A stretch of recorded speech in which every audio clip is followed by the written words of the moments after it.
So I was here at 9:30. It's now 2:30ish, and I'm leaving. And I didn't get my day in court because there aren't enough courtrooms.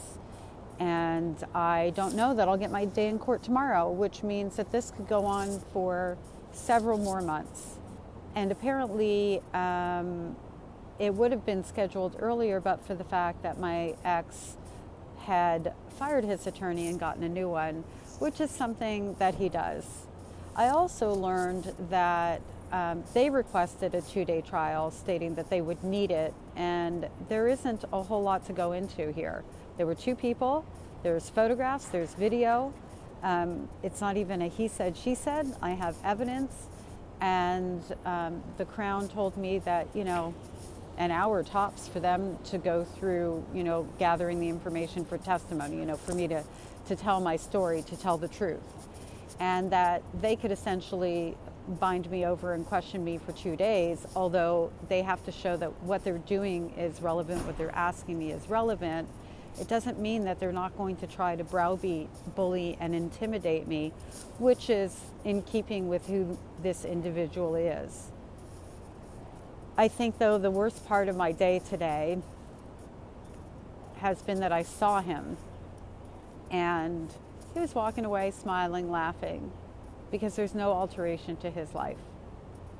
I lost a relationship I thought I was going to have, a future I thought I was going to have, mental health attached to the assault, my home because we were living together, just all sorts of loss. And he's walking around like no big deal. And so I really hope that at some point I'll be walking around like it's no big deal.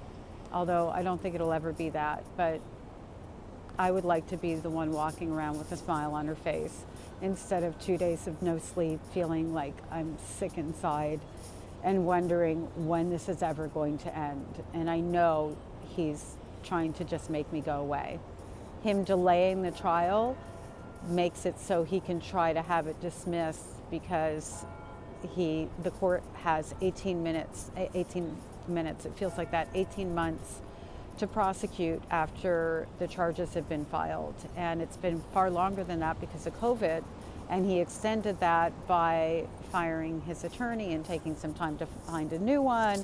And now today is a feather in his cap because this is actually, Canada's issue, Ontario's issue. This isn't the issue he created.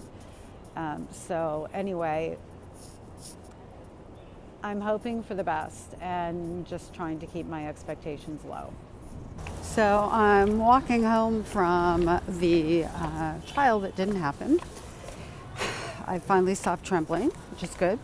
That's a trigger I don't get very often, but I saw the person who is the reason I'm in trial, didn't see me, but as I noticed him laughing with his attorney, it just kind of set me off, so full-on trembling.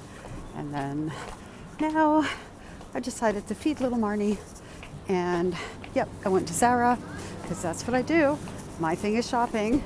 I have the receipts, didn't break the bank, can still make my bills, didn't do anything stupid. That little Marnie doesn't do that anymore because Big Marnie's still in charge to some degree. But I got a few cheap and cheerfuls, and I know I'll return part of them, which is why I keep the receipts, because what I like in this moment, I may not like in the next. And now when I get back up to the flat, I am going to go ahead and eat a Mae West, because the other thing I do is eat a little chocolate and then probably eat nothing for a little while, and then go on with my day, which I'm really grateful for because I get to go and speak at a Covenant House committee meeting that has a bunch of other people with it who are there looking to do good with us and sleep out and all that good stuff. So that is ultimately what's going to calm it all down. And then I have group therapy, and that's going to calm the rest of it. Because when I am having a hard time, if I can do something good and constructive that fills my heart, that calms a lot of it down.